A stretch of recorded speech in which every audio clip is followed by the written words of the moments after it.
Yo creo que ahora cerremos el tema de Frankovich.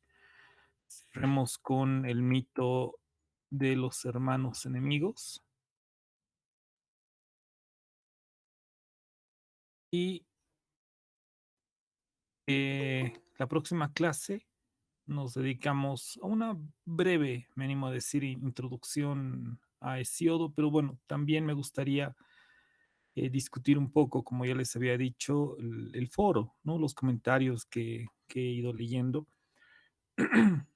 el, del foro, y el jueves daríamos el examen, bueno, el segundo control de lectura de la teogonía de Siodo, ¿no? Que les voy a pasar esta misma, no, hasta mañana, por favor, porque hoy tengo más tarde una clase. Y mañana sin falta les voy a pasar por el WhatsApp la teogonía. Les diré hasta dónde hay que leer, ¿no? Que no es mucho, pero sí este examen va a ser un poco más, no sé cuál sería el término, analítico posiblemente, ¿no? Entonces, bueno, ya iremos viendo más adelante, ¿no? Si la complejidad de este examen va a ser un poco mayor, les voy a pedir algunas comparaciones en relación al tema, no tan, no tan descriptivo, o en todo caso no tan claro como era el primer parcial, ¿no? El primer control de lectura. Pero bueno, empecemos con el mito de los hermanos enemigos em, basados en el mito incaico, el mito de los hermanos Ayar. Este mito se compone fundamentalmente de 8 hermanos y hermanas que surgen de la tierra y buscan tierras fértiles para establecerse en algún espacio. Y este mito, que tengo un pequeño fragmento de Sarmiento de Gamboa, dice los nombres de los 8 hermanos son estos, aunque básicamente los mismos que vamos a revisar más adelante. Si bien estamos siguiendo Frankovich, he tomado algunos fragmentos de Sarmiento de Gamboa, solamente es este, y los demás son de Juan de Betanzos, ¿no? Quería introducir algún texto más de Pedro Cieza de León, pero bueno, no, no, no quería no solo alargar demasiado el punto de Manco Cápac, sino tratar de tomar algunos elementos que son los más importantes en relación al mito de Frankovich, ¿no? Así como, perdón, a la lectura que hace Frankovich de estos mitos, y ya ir cerrando un poco lo que vimos la anterior clase respecto al mito azteca de, de Quetzalcoatl y Tezcatlipoca. Entonces, lo que dice Sarmiento de Gamboa, Pedro Sarmiento de Gamboa, es que los nombres de los 8 hermanos son estos. El mayor de los hombres y de más autoridad se llamó Mango Cápac, el segundo Ayarauca, y el tercero Ayarcache o Ayarcachi, como lo vamos a ver en el texto de Frankovich, y el cuarto Ayar Ucho. De las mujeres, la más anciana se llamó Mama Oclio, la segunda Mama Huaco, la tercera Mama Ipacura o Mama Cura, como en otros autores. Bueno, y como otros dicen, Mama Cura, y la cuarta Mama Rawa.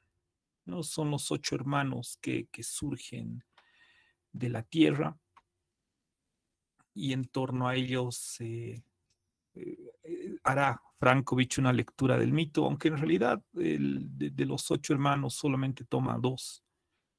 En la lectura de Frankovich solo polariza, si vale el término, a Mango Cápac o a Manco Cápac o a Yermanco y a Ayercachi, ¿no? O Ayercache, como dicen estos autores. Perdón, denme un minuto, por favor.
Bien, disculpen.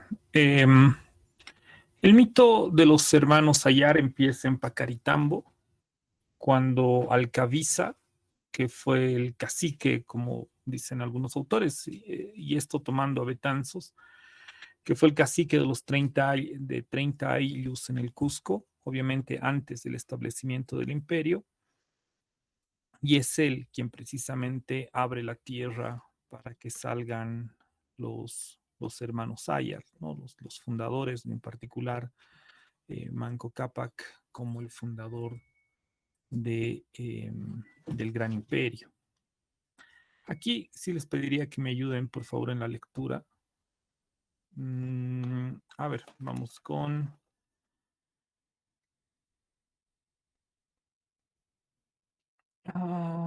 Pedro. Pedro Cardoso, ¿estás?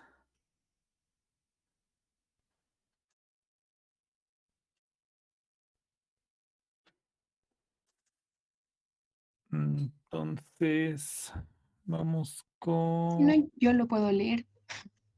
Dame un minutito. Claro, claro que sí. Está bien. Aldenas. Y, Ok, dame ujú, un y ratito. viviendo y residiendo en este pueblo Alcabiza, abrió la tierra una cueva perdón, y viviendo y residiendo en este pueblo Alcabiza, abrió la tierra una cueva 7 leguas desde pueblo. Do llaman Ay, hoy perdón, Valdenasi. El texto, como van a ver todos, es, no sé cuál es el término correcto, enrevesado. Bueno, ese do es donde, ¿no? Y va a aparecer en algunas otras partes del texto. No sé si se vuelve a repetir acá o más adelante. Pero sí, es un poco difícil la lectura, como vas a ver, por cómo escriben los cronistas, ¿no? Hay que entender que tampoco eran literatos ni nada, más bien eran, no sé, en general imagino militares que cuyas crónicas, la escritura de cuyas crónicas se parece, no sé, diré a la escritura de un niño, pero más bien el caso del curso creo que no, por los exámenes que he revisado, bueno, que estoy revisando de Platón, pero sí alguna vez me ha tocado algún estudiante que escribe como cronista. Entonces, por favor, bueno, anda con calma, porque como te digo, vas a encontrarte con partes medio extrañas. Bien, está bien.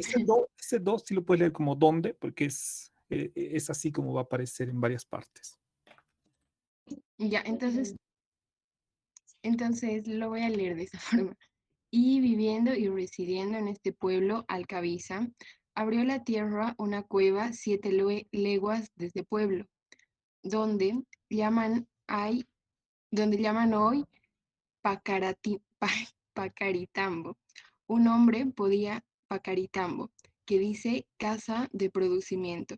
Y esta cueva tenía la salida de ella cuanto un hombre podía caber saliendo o entrando a gatas, de la cual cueva luego se abrió. Salieron 4 hombres con sus mujeres. Saliendo, saliendo en esta manera, salió primero el que llamó Ayarcache y su mujer con él, que se llamó Mamaguaco. Y atrás de este salió otro que se llamó Ayaruche y tras él su mujer, que se llamó Cura.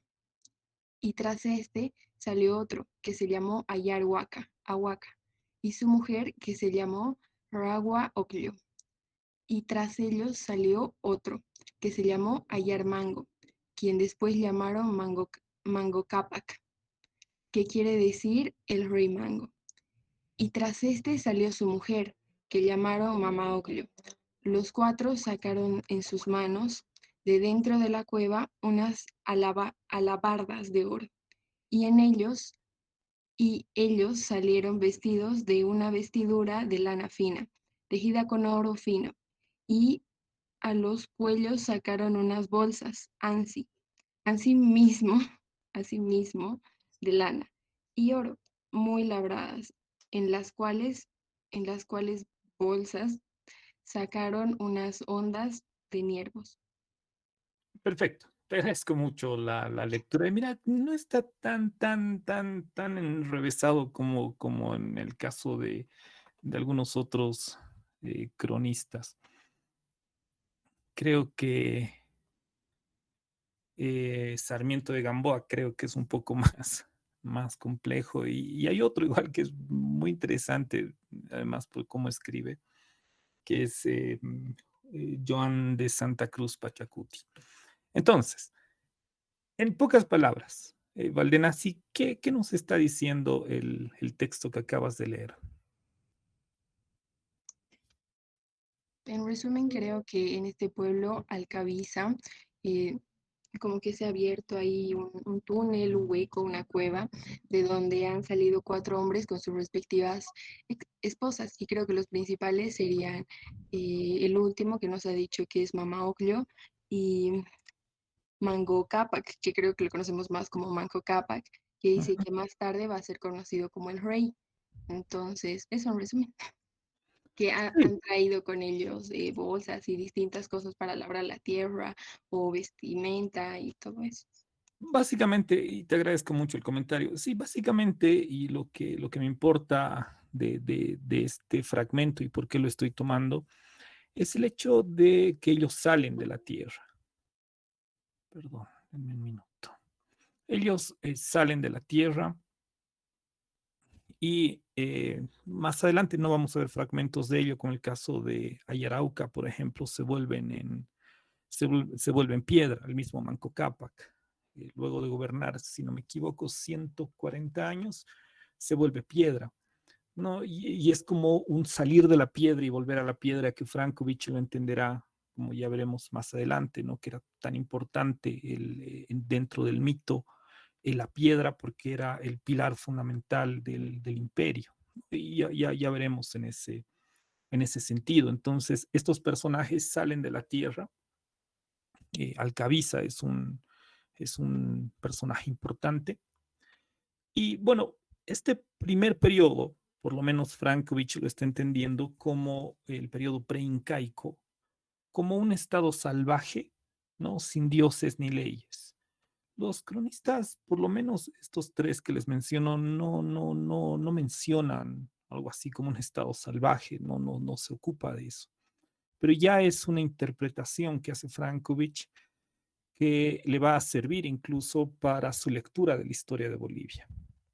No, bueno, no voy a entrar en ese análisis, pero desde el punto de vista de cómo estamos viendo el mito, ¿no? Hay un periodo pre-incaico, que es una especie de estado salvaje, una especie de guerra de todos contra todos, recordando el, a Hobbes, la teoría de Hobbes de cómo se produce el Estado, con algunos hemos visto el año pasado precisamente toda esta fase del que marca el Leviatán, ¿no? Desde el capítulo 13 hasta el capítulo 21, más o menos, cómo Hobbes va eh, mostrando a partir de una exposición deductiva, que no deja de ser muy interesante todo el proceso de cómo muestra Hobbes, ¿no?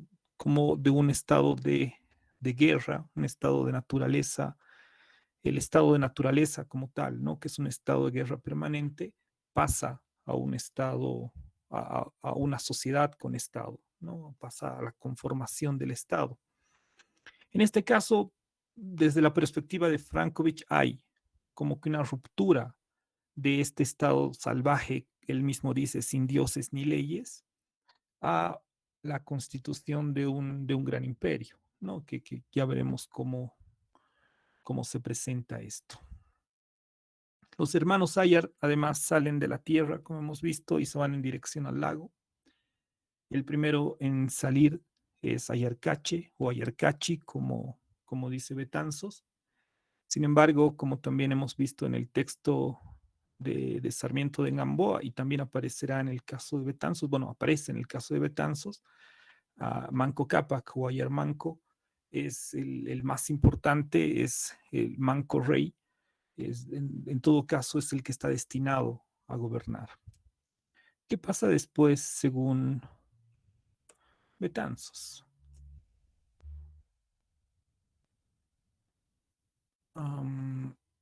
Sí, está bien. Creo que estoy saltando un... Sí, denme un minuto, por favor. Denme un minuto. Estoy saltando un fragmento más que había recortado. Voy a subir rápido, lo tengo acá. Ah, y las diapositivas, se las voy a pasar, las voy a subir al Classroom, las voy a subir seguro en estos días. Les debo las diapositivas de Prometeo, que no las he subido. Y bueno, estas de Frankovich, una vez que las terminemos, las voy a dejar en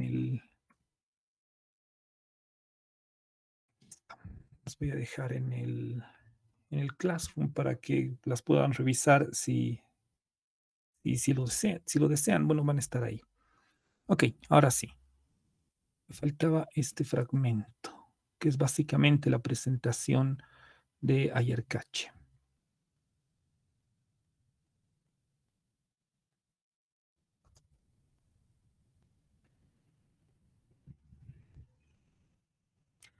Ok, entonces, el texto de Betanzos, que es básicamente el que vamos a seguir, dice, y yo voy a leer este fragmento, el más largo le pediré a alguien, por favor, que me ayude. O no sé, o alguien me puede ayudar acá. Igual estoy anotando las participaciones desde la anterior clase. Estoy tratando de tomar en cuenta cada una de las participaciones que ustedes tienen. Samuel, Sí, te diría, por aló, favor, estoy aquí. Ya, me ayudes en este fragmento. claro que sí.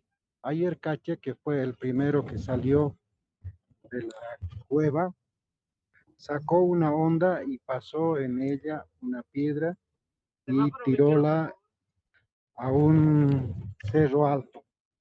Y del golpe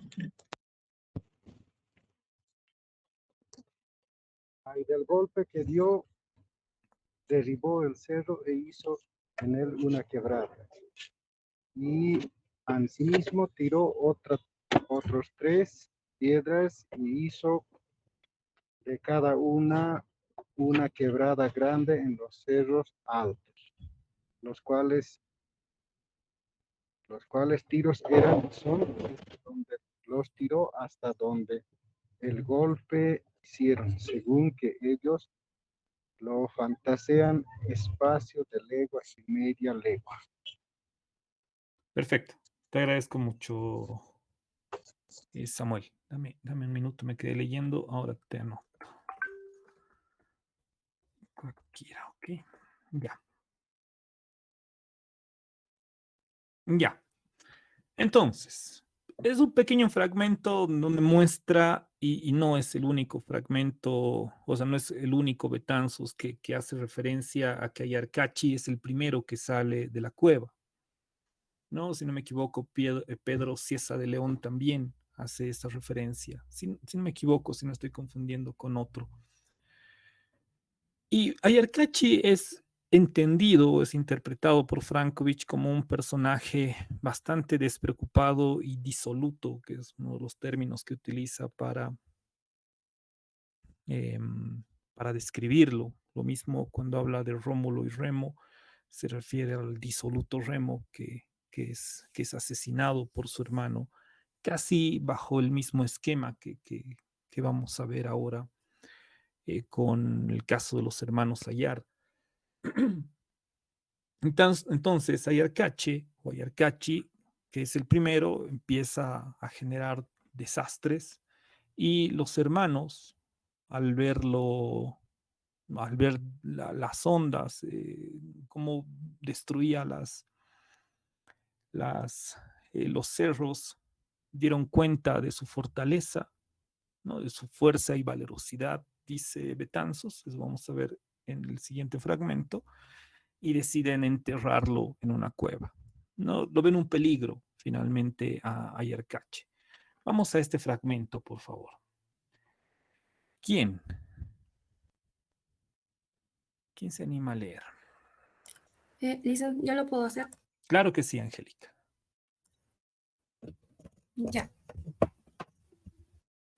Y viendo estos tiros de ondas, los otros tres, sus compañeros, paráronse a pesar en las fortalezas desde Ayarcache y apartándose de allí un poco aparte y ordenaron de dar manera como aquel Ayarcache se echase de su compañía, porque les parecía que era hombre de grandes fuerzas y valerosidad, y que los mandaría y subietaría andando el tiempo, y acordaron de tomar desde allí a las cuevas donde habían salido, y porque ellos al salir habrían dejado muchas riquezas de oro y ropa y del más servicio dentro de la cueva, ordenaron sobre cautela que tenía necesidad de este servicio, que volviese a lo sacar a Yarcache. Hasta ahí te pido por favor, Angélica. Un breve resumen hasta esta parte. No sé si han captado la idea hasta acá, qué es lo que ha ocurrido. O si no es Angélica, alguien. Porque entiendo a veces cuando uno lee y todo ello, como que deja el hilo y esta parte sí siento que puede llegar a ser un poco confusa. ¿Qué pasa hasta acá?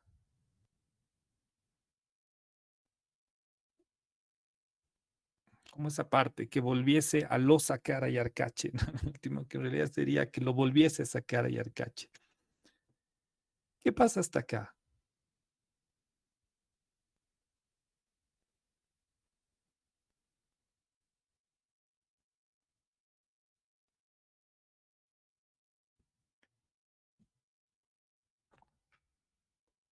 ¿Nadie? A ver, yo voy a tratar de leer otra vez. Tratar de hacerlo un poco, o no sé. Dice, y viendo estos tiros de onda, los otros tres, sus compañeros, paráronse a pensar en la fortaleza de este Ayarcache, y apartáronse de allí un poco aparte, y ordenaron de dar manera como aquel Ayarcache se echase de su compañía, porque les parecía que era hombre de grandes fuerzas y valerosidad, y que los mandaría y subietaría andando el tiempo. Y acordaron de tornar desde allí a las cuevas donde habían salido, y porque ellos, al salir, habían dejado muchas riquezas de oro y ropa y del más servicio dentro de la cueva. Ordenaron, sobre cautela, que tenían necesidad de este servicio, que lo volviese a sacar a Yarcache. Sigue esa parte, el cual le dijo que le placía, y siendo ya a la puerta de la cueva, a Yarcache entró agatado, bien ansí como había salido, que no podían entrar menos. Y como le viesen los demás dentro, tomaron la gran losa y cerráronle la salida y la puerta por donde entró. ¿Qué pasa hasta ahí? ¿Entienden la idea? ¿Qué es lo que ocurre en este momento? Luego que salen y Ayarcache empieza a generar, bueno, empieza a destruir los cerros y obviamente eso, no sé si asusta es el término correcto, pero llama la atención a sus hermanos,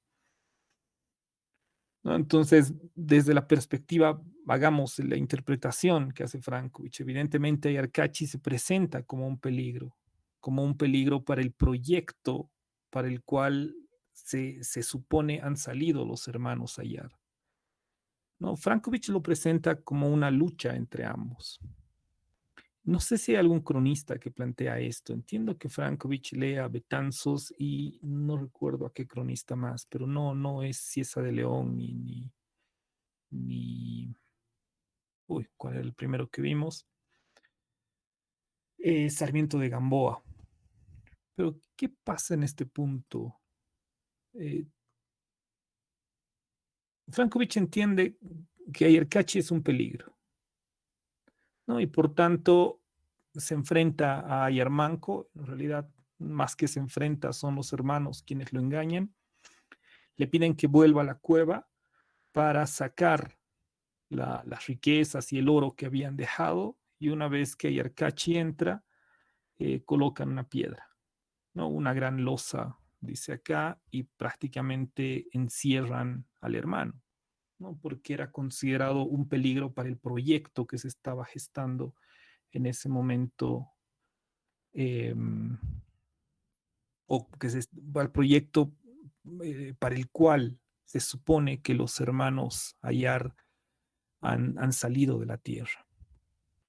Continuemos la lectura, por favor, desde donde se quedó Angélica. A ver, ¿quién? ¿Quién puede leer la segunda parte? No está. María, ¿tú no te animas? La anterior vez te pedí que esperes un ratito, pero al final con el tiempo ya no pudiste leer. Yo me animo, Sí, dicen, licenciado. ¿en qué parte lo dejó? Ya, ¿En qué parte lo dejó? empecemos con María y luego el siguiente fragmento, que creo tenemos uno más. Sí. No, bueno, alguna cita ya de Frankovich, te voy a pedir que la leas, por favor. Ya, Eh, un momento. María, en tu caso sería desde el cual dijo que le placía, ¿no? Que volviese a lo sacar a Yarcachi, que es donde se quedó precisamente Angélica. Ya.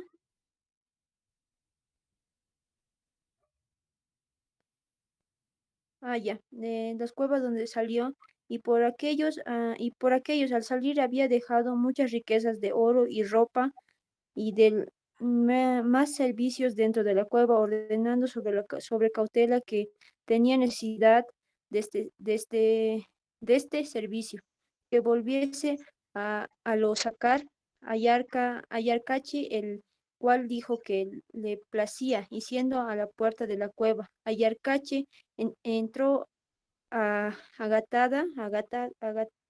agotado, perdón, bien, mm, bien ansí como había salido, que no podía entrar menos, y como le viesen los demás dentro, tomaron una gran losa y cerrándole la salida y la puerta por todo, por todo entró, dice, y luego con, con mucha piedra, y luego con mucha piedra y mezcla hicieron a esta entrada una gruesa pared, de manera que cuando volviese a salir no pudiese, y que se quedase allá.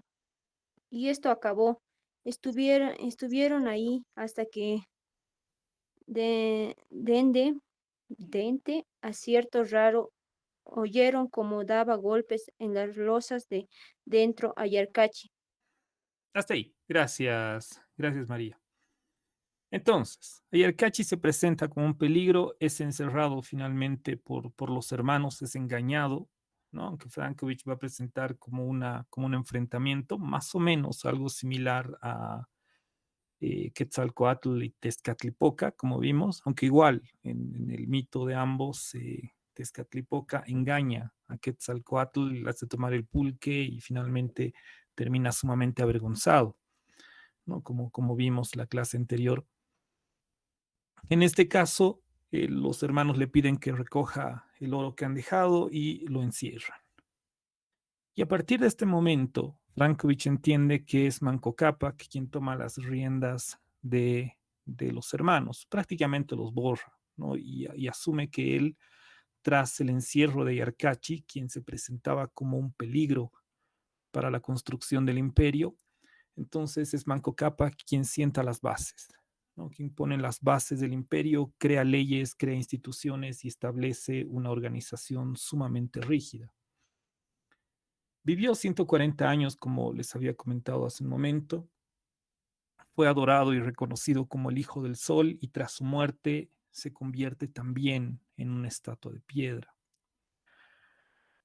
Algo, como les decía, algo similar ocurre con Ayarcachi, ¿no? Y esto de la piedra, que vamos a ver ahora más adelante, resulta un aspecto fundamental, que además Frankovich va a rescatar no solamente en el texto que estamos viendo, sino también en los mitos profundos de Bolivia. La importancia de la piedra es básicamente la importancia de la permanencia en el tiempo en el Incario, que más o menos ya entraremos poco a poco en este análisis que nos presenta Frankovich, tratando de tomar igual los otros ejemplos, ¿no? Lo que vimos brevemente con Prometeo y Epimeteo, lo que vimos con los mitos semitas.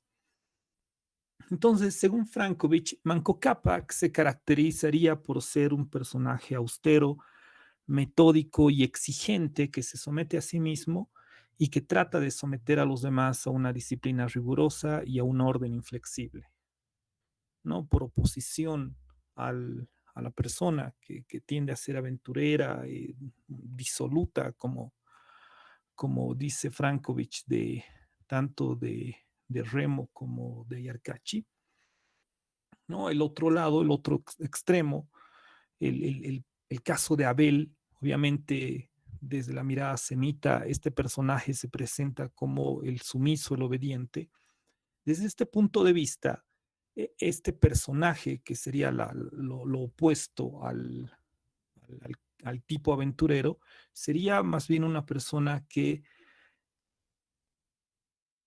intenta someter el medio donde vive, ¿no? Intenta organizar el medio donde vive para establecer un orden, ¿no? Y ya veremos el motivo del por qué Frankovich construye esta idea y en relación además a la cultura, como más o menos vimos en la anterior clase, con el mito azteca, ¿no? Entonces, en oposición a este personaje que él interpreta, que es Manco Cápac, se opone a Yarkachi como una persona o un personaje despreocupado y, vuelvo a decir el término, disoluto. El orden que impone Manco Cápac determina, por tanto, la planificación y la organización del imperio incaico. Este imperio, además, se habría caracterizado por tener un tamaño y una solidez de tal manera que permaneció y que creció constantemente hasta la caída, hasta su caída, ¿no? Cuando se produce la guerra entre los hermanos Huáscar y Atahualpa y obviamente la llegada de los españoles, ¿no? Cuando el desorden que representa Yarkachi habría sido parte de los líderes de la civilización. Esto nos lleva a afirmar, así como para el mundo griego en el mito de Prometeo prefiere a Prometeo, así como veíamos en el caso del mito semita. Hay una preferencia por Abel en el caso del Génesis, porque eso representa una cultura que asume como la voluntad, o mejor dicho, asume la ley y la obediencia como el ideal de la cultura. En el hijo pródigo hay una preferencia por el hijo pródigo, porque hay hay una inversión de la religión judía en el cristianismo, desde la perspectiva de Frankovich. Claro, esto tomando en cuenta también lo que mantenía Iván, ¿no? Que hay una relación en muchos casos directa entre una religión y otra, o entre una cultura, podríamos decir, y otra. No sé si ahí estoy diciendo algo que tiene sentido, pero la mirada, por lo menos, que está haciendo Frankovich es que hay una inversión en el Génesis, perdón, en los evangelios, y el hijo pródigo, la parábola del hijo pródigo es un mito fundante, porque es el que concreta la inversión del mito de los hermanos enemigos, Caín y Abel. Y hay una preferencia por el hijo pródigo porque es una religión que da una opción a aquellos que se arrepienten, ¿no? El hijo pródigo, como decía en otras clases, se presenta hasta más agradable a los lectores que el propio hermano, lo que no ocurre con Caín y Abel. En el caso de Tezcatlipoca y Quetzalcóatl, ya no hay esa mirada, más bien de una preferencia por uno u otro, más bien esta disputa entre ambos dioses les permite a los aztecas, o les habría permitido a los aztecas, tener una noción de la historia, ¿no? Los personajes dejan de ser personajes y se vuelven tiempos históricos. Y el tiempo que se vivía, el tiempo de Tezcatlipoca, después de la expulsión de Quetzalcóatl, es un tiempo no diré de destrucción, pero es un tiempo de luchas, es un tiempo de sacrificios, y obviamente eso les ha permitido también perfilar una mirada hacia el futuro, donde habrá un momento de paz cuando llegue finalmente Quetzalcóatl, ¿no? Eso les ha permitido construir una mirada histórica, o les habría permitido construir una mirada histórica a los aztecas a partir de la construcción de este mito. En este caso, la preferencia está por Manco Cápac, porque además es el rey Manco, o el rey Mango, como decía más arriba, frente al personaje que termina siendo encerrado, un personaje pareciera bastante alocado, no sé si es el término correcto, ¿no? Es un personaje tal vez hasta despreocupado de lo que ocurre, frente a Manco Cápac, un individuo que sienta las bases y trata de someter todo a su voluntad, ¿no? En este caso, el individuo constructor casi por excelencia sería este Manco Cápac, como la oposición al individuo aventurero. Por ello, el mito del el mito incaico le da una preferencia a Manco Cápac porque responde a una necesidad del ambiente, dice Frankovich. Y es esa necesidad de la permanencia, además porque el papel de la piedra habría sido fundamental para configurar la propia identidad de los incas. Me llama mucho la atención, bueno, la lectura, porque igual no sé si han revisado en filosofía boliviana, o bueno, no sé si todos han pasado esa materia, no sé si han revisado de Marvin Sandy se me fue,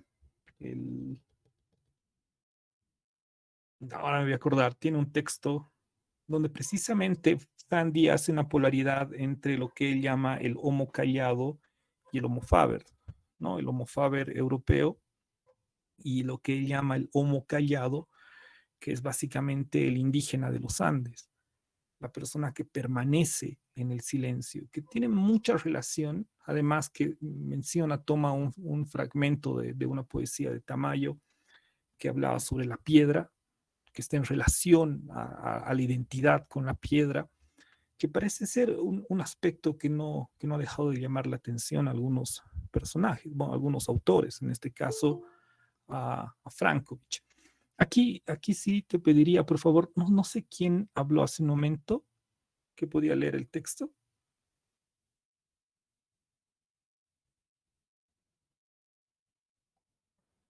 Sí, licenciado.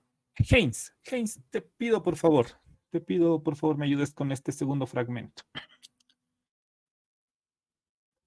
Bueno, Manco Cápac se caracteriza por ser austero, metódico y exigente, que se somete a sí mismo y que trata de someter a los demás a una disciplina rigurosa y a un orden inflexible.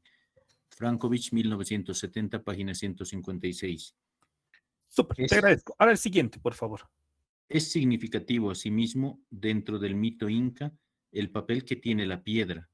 Los personajes legendarios salen de las rocas y acaban convirtiéndose en rocas. Pero, aparte de esa conformidad al ambiente, el mito manifiesta una actitud y hasta una concepción de la vida. La piedra en el mito inca representa el ideal de permanencia, de estabilidad, de solidez, ratificando el simbolismo que la preferencia por Manco Cápac tiene. Frankovich, 1970, página 158. Súper, te agradezco mucho, James. Entonces, acá Frankovich está mostrando la importancia que él ve en la lectura que hace de la piedra, lo que finalmente la piedra simboliza, no solamente en el mito, sino para la vida de los incas. Como decía hace un momento, la piedra les habría permitido incluso configurar su propia identidad. De aquí que de aquí que Frankovich lo que hace es entender a Manco Cápac utilizando un término que utiliza Toynbee para Prometeo. Cuando leímos parte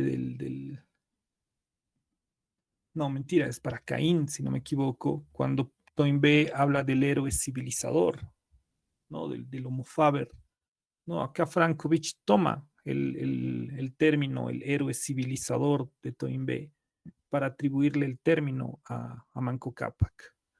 Porque este esfuerzo por construir el imperio responde, dice Frankovich, a un desafío frente a la agresiva realidad, ese es un término que utiliza, es decir, someter el mundo a un orden para darle una estructura que permita lo que Frankovich va a denominar el progreso, ¿no? Y ya vamos a entender incluso su idea de progreso, y no solo ello, sino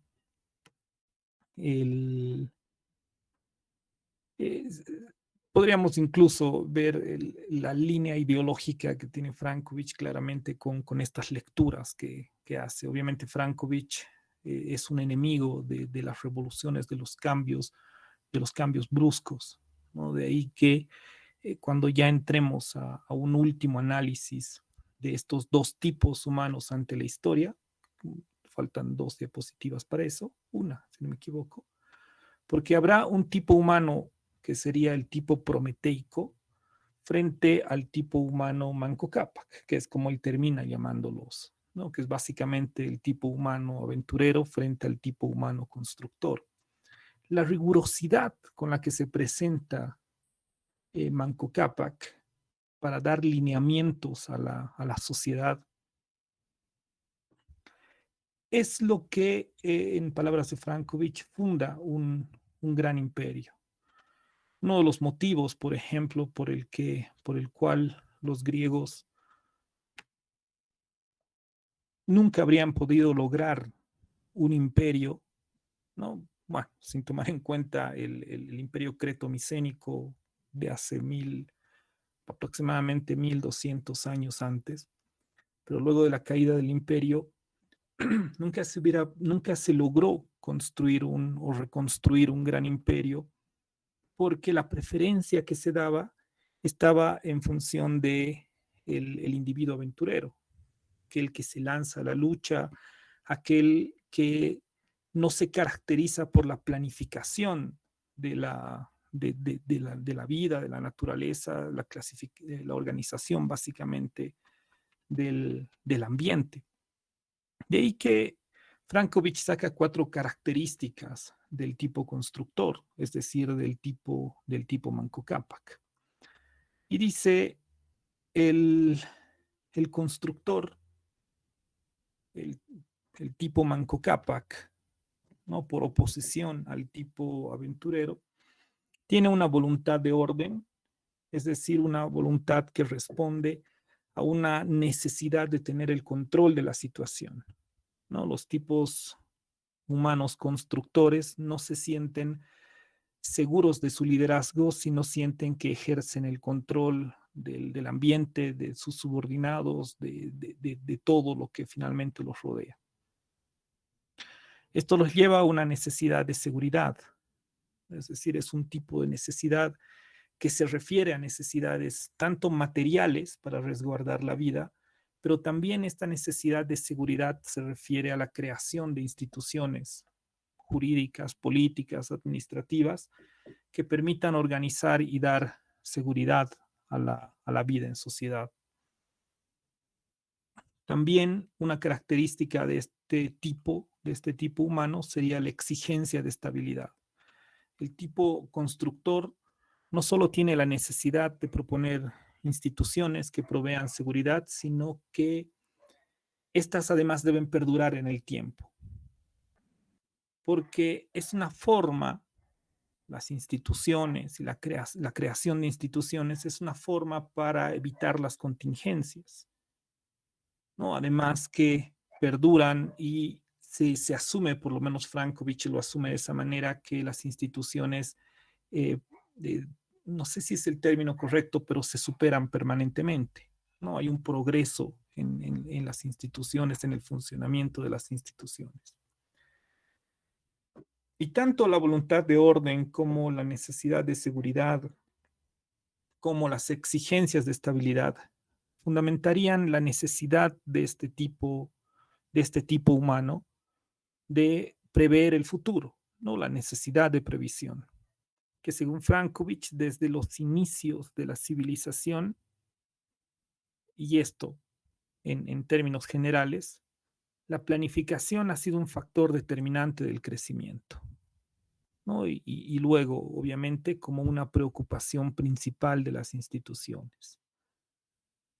Vuelvo un poco a lo que veíamos al principio, es decir, cuando hablamos de estos tipos humanos, estamos hablando de nosotros mismos, ¿no? Más adelante, al final, tengo un pequeño fragmento de Frankovich, que ya hemos visto uno similar, donde sostiene que dentro de la sociedad existen de manera confundida, si vale el término, estos tipos humanos en todos nosotros. No existen tipos humanos puros, ¿no? No existen personas solamente aventureras o personas solamente constructoras. Más adelante, eh, sostiene que sería imposible pensar un mundo donde todos sean rebeldes y aventureros, ¿no? O pensar un mundo donde solamente domine el espíritu lógico y la voluntad de orden y de disciplina, ¿no? Evidentemente todos pertenecemos a este mundo y pertenecemos, según Frankovich, a estos dos tipos humanos de alguna manera. Y obviamente estos mitos que son representativos de una cultura, lo que nos están diciendo de alguna manera es la preferencia que tienen por uno de estos personajes, y esa preferencia de algún modo se ha materializado en la propia acción.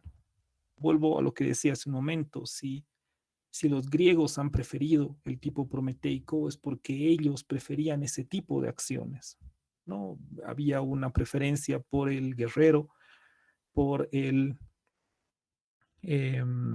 por aquel que se aventura, ¿no? Frente a el caso del mito azteca, que no deja de ser interesante, ¿no? Se supone, y es la lectura que veíamos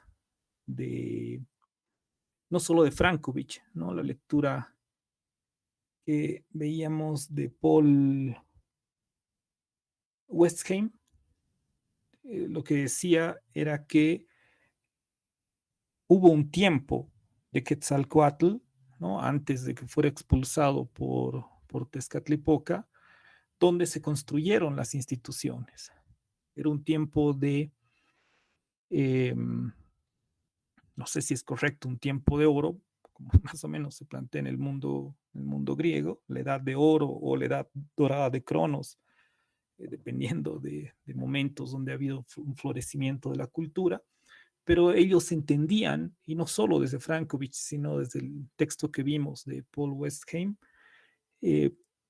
donde se construyen las instituciones, donde se construyen los imperios, que fue un momento de Quetzalcóatl, pero hubo un cambio, tal vez en términos más locales, diríamos una especie de Pachacuti, donde el tiempo que estaban viviendo en ese momento era un tiempo de oscuridad, de destrucción, y era un tiempo de Tezcatlipoca, ¿no? Ahí los personajes adquieren, dejan de ser personajes como tal y se vuelven en tiempos históricos.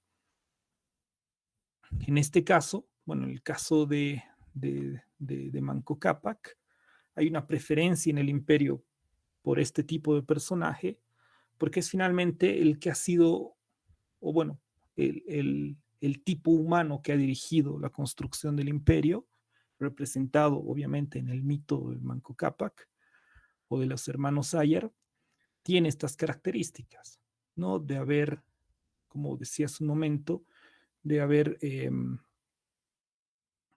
generado un control sobre la situación en la que se vivía, es decir, el mundo andino es evidentemente muy difícil de dominar por el frío y una serie de aspectos climáticos, la necesidad de seguridad, la necesidad de estabilidad, todos estos impulsos de quienes dieron vida al imperio incaico se estarían reflejando en el mito de los hermanos enemigos.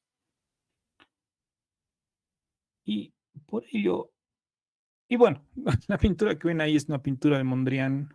No sabía qué imagen podía representar algo así como la idea de los constructores. Me vino a la mente el personaje de Rayuela, no sé si han leído la novela.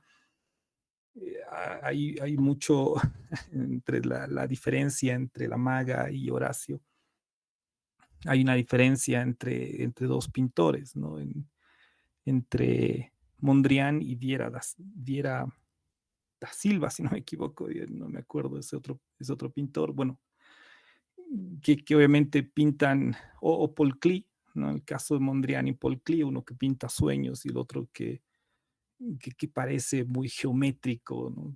Que un poco muestra el espíritu del personaje de Horacio frente a la maga, que era mucho más libre y obviamente su pintor era prácticamente, bueno, el que la representaba era Paul Klee. No, simplemente una referencia a esa imagen que está en la diapositiva. Entonces, tenemos dos tipos humanos. Tenemos, por un lado, el mito humano prometeico,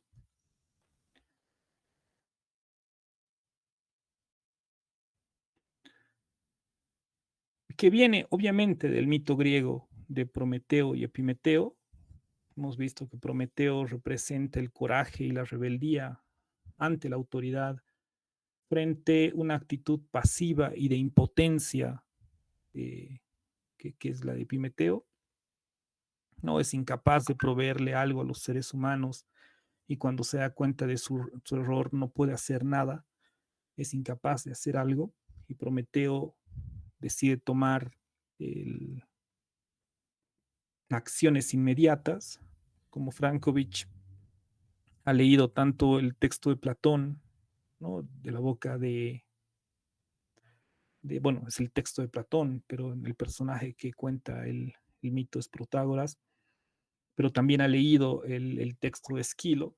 Entonces, como que se arma esa idea de un Prometeo que no solamente es el benefactor de los humanos, sino es aquel que se lanza por encima, que se lanza y toma acciones inmediatas por encima de la autoridad. Y en ese sentido, no deja de ser interesante que en el caso de este tipo, el tipo prometeico, es decir, más allá de esta oposición que nos presenta tanto Platón, desde esta lectura que hace Frankovich, él resalta el castigo, además, que le impone Zeus a Prometeo, ¿no? Por haber robado el fuego divino. Y el castigo, como ustedes recuerdan, es que había un águila que le devoraba constantemente el hígado por el día, o bueno, se pasaba el día devorándole el hígado. Hemos visto algunas representaciones entre más y menos trágicas sobre esa situación, que Frankovich entiende como un castigo dominado por la repetición, ¿no? Es decir, lo que quiere entender Frankovich por esto, la interpretación que hace, es que las acciones impulsivas y violentas, ¿no? a las cuales se ven sometidos, podríamos decir, porque finalmente es como un tipo psicológico, es como una tendencia natural en muchos de nosotros. Estas acciones impulsivas y violentas no producen innovaciones en la historia, al contrario, generarían acciones siempre repetitivas. Lo que dice el texto ¿no? Que la historia prometeica acaba pues mostrando que el acontecer histórico, como la naturaleza, en el acontecer histórico, como en la naturaleza, hay combinaciones inevitables y permanentes repeticiones. Es decir, el tipo aventurero o prometeico se caracterizaría por la repetición. Como no hay una planificación y actúa de manera inmediata, eh, intempestiva, no sé si sería un término correcto para una actuación, la historia prometeica, que Frankovich en algún momento menciona eso, nos acaba mostrando que el acontecer histórico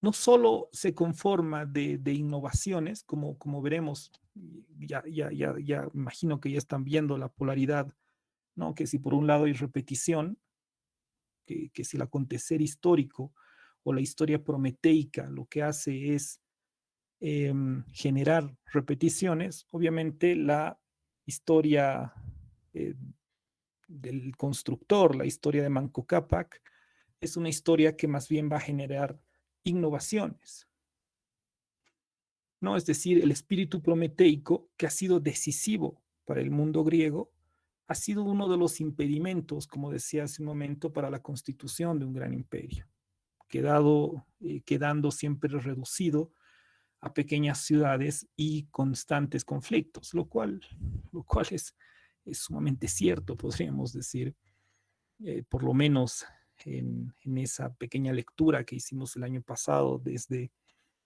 la caída del imperio cretomicénico, pasando por lo que se llamó el periodo homérico, que es el momento donde se produce la Ilíada y la Odisea, y luego a la configuración de la democracia a partir de las interminables luchas, ¿no? Al final, no solamente habían luchas internas en el Ática, lo que vimos fue básicamente el Ática y algo de Esparta, sino las constantes luchas que tenían entre las poblaciones griegas, ¿no? Con Tebas, con Beocia, que creo que los atenienses no se llevaban nada bien. Entonces, Frankovich está haciendo esa lectura, obviamente, a partir de estos mitos que son fundacionales, ¿no? Es decir, lo que él finalmente plantea con esta idea de la repetición es que obviamente cada individuo es singular y las circunstancias por las que transcurre su vida son únicas e irrepetibles. Sin embargo, dice Frankovich, de Alejandro Magno a, no sé, podría pensar Kim Jong-un, si es que se caracterizaría por ser un individuo de estas características, las ambiciones por el poder se mantienen siempre presentes. Es decir, diferentes situaciones expresan las mismas inclinaciones, que lo que van a generar son repeticiones. Pero esto no quiere decir que vuelven los mismos sujetos o vuelven las mismas acciones, sino que son las mismas inclinaciones en diferentes momentos históricos. Lo que dice más adelante, en la página 147, es que la repetición de situaciones se nos presenta actualmente como arbitraria. Al parecer no tiene leyes. Eso no significa, sin embargo, que las leyes no existan. El conocimiento que tenemos del pasado humano no es suficientemente amplio como para permitir el descubrimiento de regularidades en la repetición de situaciones. Es decir, hay una ley de estas repeticiones. Frankovich quiere entender que la historia se repite, pero obviamente pareciera que estas repeticiones fueran arbitrarias. Y obviamente esto entra dentro de una tendencia a tratar de entender, de hacer inteligible la historia, ¿no? Como hemos visto o como se puede ver en otros tantos autores. Me animo a pensar desde San Agustín, pasando por Kant, llegando a Hegel. Se trata de darle una comprensión al acontecer histórico. Y claro, Frankovich está tratando de mostrar que la historia se mueve a partir de estas dos inclinaciones. Por un lado, la historia Manco Cápac, como vamos a ver más adelante, el tipo humano Manco Cápac, cuando existe una preferencia de la cultura sobre este tipo humano constructor, la cultura es capaz de construir instituciones y avanzar hacia el futuro generando innovaciones. En cambio, cuando la cultura de alguna manera tiene una preferencia por el tipo prometeico, lo que hace es repetir constantemente en la historia, repetir su historia, o sea, repetir en el sentido, y vuelvo a decir, no los mismos personajes ni los mismos acontecimientos, pero sí las inclinaciones se repiten. Perdón, denme un minuto, creo que es un momento, me estaban... Ah, cierto. Ahora sí. Si bien no se repiten, como decía hace un momento, los mismos personajes ni los mismos acontecimientos, las inclinaciones hacen que eh, se produzcan los mismos eventos, ¿no? Las mismas acciones, los mismos deseos de poder, por ejemplo, en diferentes periodos históricos.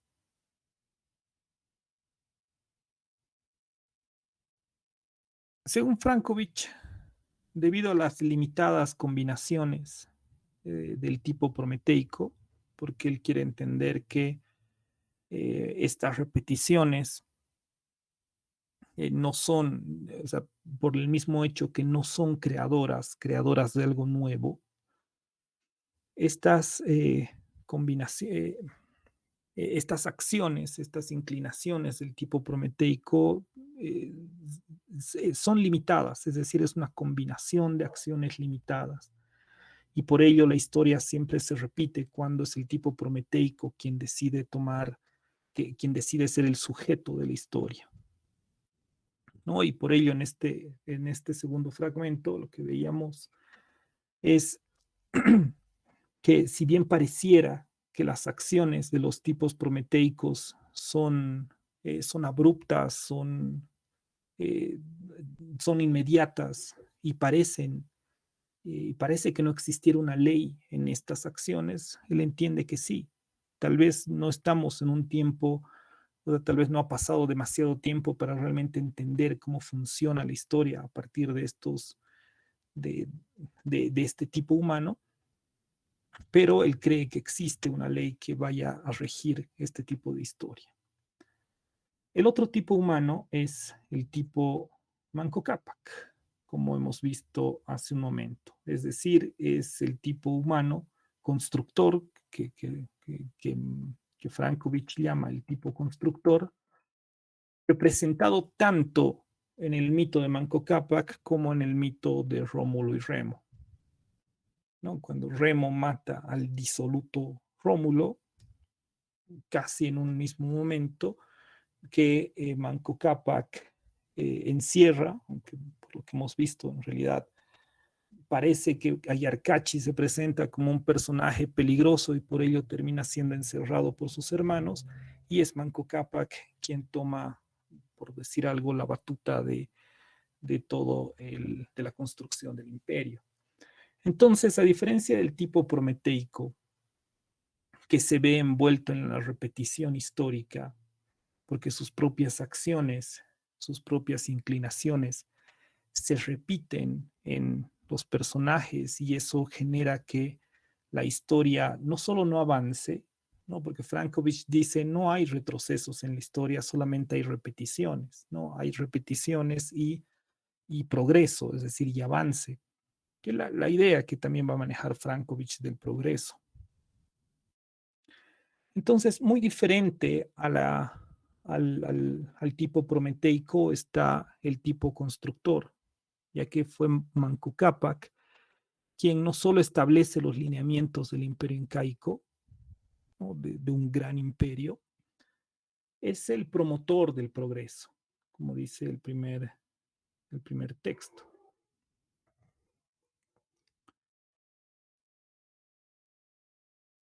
Y progreso, y esto no lo he citado, pero sí he sacado de Frankovich, significa la capacidad de innovar, ¿no? Crear algo nuevo y generar transformaciones verdaderas, que es un término que utiliza Frankovich, de la realidad histórica. No, me llama un poco la atención y no quiero mezclar mucho las ideas, ¿no? Cuando Hannah Arendt, por ejemplo, habla de se me acaba de ir del... Lo siento, se me fue, lo tenía en la cabeza y quería establecer una relación, pero de esta capacidad de crear algo nuevo, ¿no? Hannah Arendt decía, cada ser humano es valioso porque cada uno de nosotros, cada ser humano es capaz de crear algo nuevo en el mundo, ¿no? Y esa es realmente su valía frente a los animales que prácticamente se repiten. El perrito, por poner un ejemplo, repite prácticamente la vida que ha tenido el padre y el abuelo y así generación tras generación. En cambio, el ser humano es capaz de construir algo nuevo. De ahí que entra esa beta en la filosofía política, así como la línea horizontal que se podría trabajar con Aristóteles frente a una línea vertical que plantea demanda-obediencia, ¿no? Que plantea Maquiavelo. Hannah Arendt introduce una línea existencial, ¿no? Del personaje, del individuo que es capaz de crear algo nuevo en la sociedad, ¿no? Y hay una frase que no me acuerdo, es la existencia vital o algo por el estilo que utiliza Hannah Arendt para mostrar precisamente esta capacidad de innovación, ¿no? Obviamente en todos, en este caso Frankovich obviamente está dándole esta capacidad solamente a este tipo humano, ¿no? Es decir, al que tiene estas características o al que se presenta bajo estas características primordialmente. Entonces, y bueno, y luego dice Frankovich, el progreso, ¿no? Por eso el progreso no es un camino natural, no es un camino que siguen todas las culturas automáticamente, sino que es una realidad electiva, ¿no? Dependiendo del tipo de personaje que se elija, o mejor dicho, dependiendo de la preferencia que se tenga sobre un personaje, o sobre un tipo humano, mejor dicho, y los gobernantes, los dirigentes, pero finalmente Frankovich se está enfocando a los dirigentes, a quienes dirigen a las sociedades, quienes promueven cambios, y cuando los dirigentes son tipos constructores, del tipo humano constructor, entonces es posible la construcción de innovaciones y de grandes imperios. Entonces, bueno, Frankovich hay un momento en el que también sostiene que la historia avanza a partir de estos personajes, de estos dirigentes.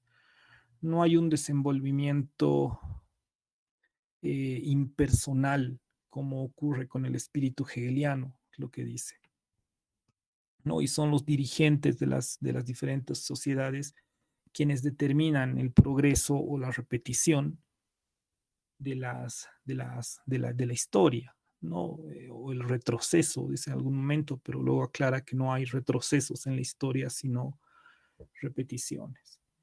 Y sostiene que la historia entonces se produce por impulsos perennes y frecuentemente invisibles que mueven a los pueblos, haciendo que la historia constituya un esfuerzo ininterrumpido de ascendente desarrollo.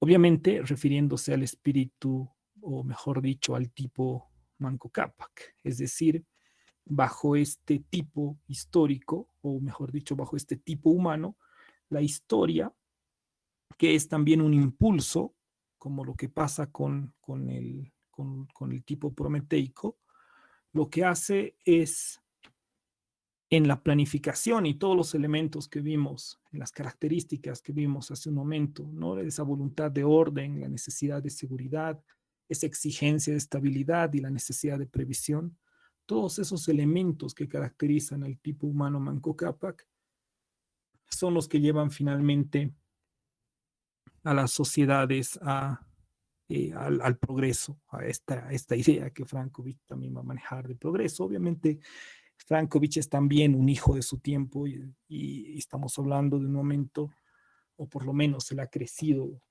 en un momento en el siglo XX donde la idea de progreso era muy fuerte, ¿no? Y tenía casi de alguna manera ha llegado hasta nosotros, pero tiene esa idea de una suerte de mejora de la tecnología y de las instituciones, qué sé yo. Y bueno, tenemos una diapositiva más,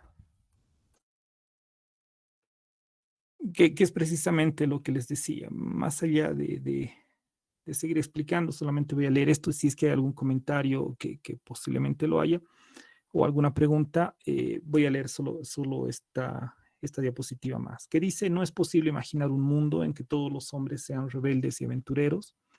Estos tienen su razón de ser en el orden social que los sustenta y contra el cual se insurgen. Tampoco sería soportable una existencia en la que solo dominaran el espíritu lógico, la voluntad de orden y la disciplina rigurosa. El tedio invadiría el mundo y desaparecerían los motivos para la búsqueda de la inseguridad y el mantenimiento del orden. ¿No? Bueno, creo que ya he repetido una y otra vez bajo esta idea que maneja Frankovich, que claro, todos nosotros de alguna forma somos por un lado aventureros y por otro lado constructores, previsores, más racionales y por otro lado más pasionales. Sería interesante, bueno, pero esto obviamente sale de la materia, pero Frankovich ha tenido una influencia muy fuerte de Pascal. De hecho, muchos de sus textos, bueno, no muchos, pero varios de sus textos mencionan algunos elementos de la filosofía de Pascal, por ejemplo, la famosa apuesta de Pascal que la lleva, creo que en algún momento mencionaba eso, ¿no? Que la lleva como incluso una lectura de varios otros autores, como si esta apuesta se habría repetido incluso en el Manifiesto Comunista, ¿no? Y otros elementos más de Pascal que van a ser muy fuertes en Frankovich, ¿no? Y siento que es lo que va a dominar, la lectura que va a dominar en él, que es por un lado estas razones que solamente el corazón puede entender y estas razones de la lógica y la racionalidad, podríamos decir, ¿no? Entonces, por un lado, el constructor es más racional y el aventurero es más pasional. Obviamente todos pertenecemos, tenemos ambas cualidades, pero algunos, dirá Frankovich, son más constructores en la medida en que se decantan por uno de estos tipos humanos y otros se decantan por el otro tipo humano, ¿no? Y esta tendencia natural posiblemente se manifiesta de manera macro en las culturas, ¿no? Y cuando la cultura tiene una preferencia por los constructores, evidentemente se generan cambios e innovaciones. En cambio, si se decantan por los aventureros, entonces se genera una situación de guerras y luchas, ¿no? En algún momento Frankovich, no tanto tomando esta teoría, y con esto termino, mencionaba que el siglo XIX en Bolivia, precisamente a lo que decía Mirko clases atrás, ¿no? De un melgarejo, ¿no? Que puede ser catalogado bajo el espíritu aventurero, ¿no? Frente a un Tomás Frías, bajo un espíritu constructor. Evidentemente, Frankovich entiende que el siglo XIX ha sido dominado básicamente de hecho, desde la colonia, ha sido dominado por un espíritu aventurero, ¿no? Y por ello el fracaso de este intento de construcción del Estado. Bien, espero haber quedado claro. A un momento siento que volvía sobre mis pasos. Y bueno, no sé si tienen algún comentario, alguna pregunta sobre este punto o sobre estos puntos. Mirko, estamos igual a 4 minutos girados, pero te pido seas concreto y si alguien más igual, por favor. Mirko, dale, por favor. No. Ya, en realidad me parece que, bueno, sí, ahora se escucha. Ahora sí. Ya, o sea, tomando en cuenta, Bueno, obviamente el pensamiento de Frankovich es un pensamiento que tiene su relevancia porque explica, conceptualiza al hombre y la cultura, ¿no? Pero me parece que dentro de una lectura antropológica que se hace, que se podría hacer de su pensamiento, de su forma de interpretar los mitos, se adecua a un funcionalismo utilitarista, ¿no? Es decir, el objeto del estudio del mito en este caso está determinado por una necesidad de subsistencia o por delimitar una necesidad de subsistencia del pueblo estudiado, el progreso, la estabilidad, la obediencia, construir instituciones, etcétera. Pero bueno, dentro de la misma antropología también se puede hacer otra lectura del mito, ¿no? En este caso tal vez del mito de la piedra, ¿no? Es decir, los pueblos no generalmente están dominados por la necesidad, ¿no? Puede que los pueblos en esa época hayan tenido un pensamiento desinteresado, ¿no? Interesado. Es decir, hayan querido comprender y tal vez pensar su naturaleza, su sociedad, ¿no? Más allá de buscarle una justificación a un progreso. ¿Esto por qué? Porque también hay otra lectura sobre el mito de la piedra, ¿sí? Evidentemente la piedra representa una solidez, representa una estabilidad, pero esta solidez que la tierra le da a la piedra es natural, ¿no? Es decir, no es creada por el ser humano. Por eso se la trata en los pueblos andinos como una huaca, que viene directamente de la tierra, representa un equilibrio en realidad con la tierra. Por eso cuando se challa esta huaca se trata de devolver un poco de ese equilibrio. Esto en contraposición a la estabilidad que también tiene otro elemento simbólico como es el metal, ¿no? Es decir, el metal también es sólido, también es estable, pero no es natural, es fusionado, es creado por el ser humano. Entonces, el metal rompe el equilibrio, bueno, la estabilidad del metal rompe el equilibrio con la tierra. Representa lo cultural, es decir, el metal representa un pacto, lo cultural. En cambio, la piedra representa no un pacto, sino una pertenencia natural con la pacha, si se quiere, ¿no? Es por eso que a veces el metal enloquece, ¿no? Cuando se lo quita, porque rompe el pacto, ¿no? Entonces, por eso que hay que restablecer este equilibrio. Entonces, en concreto, me parece que el funcionalismo utilitarista como teoría antropológica se adecua al pensamiento de Franco, pero también hay otras formas de leer el mito, ¿no? Por lo menos en el sector andino. Súper, te agradezco mucho el comentario, Mirko. No sé si alguien tiene algún comentario más o alguna pregunta en relación a esto.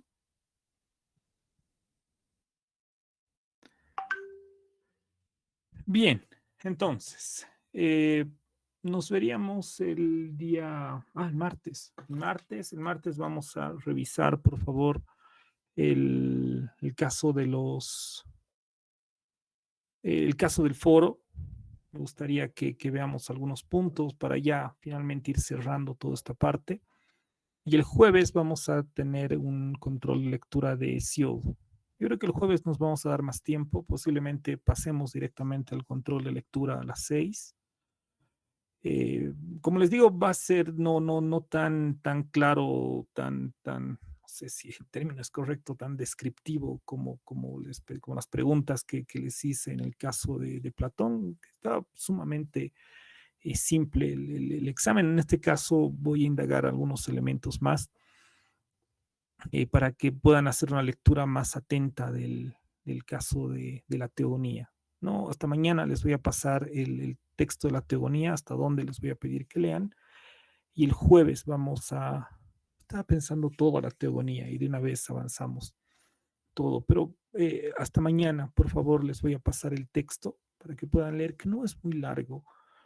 Bueno, ya irán bien y quienes ya han leído la teogonía, bueno, recordarán la lectura. Y el jueves haríamos el examen, o bueno, el control de lectura. Bien, les agradezco mucho. Mirko, te agradezco el comentario. No sé si llevarlo al utilitarismo a Frankovich, ¿no? Pero sí, no es que tampoco cae muy lejos del utilitarismo.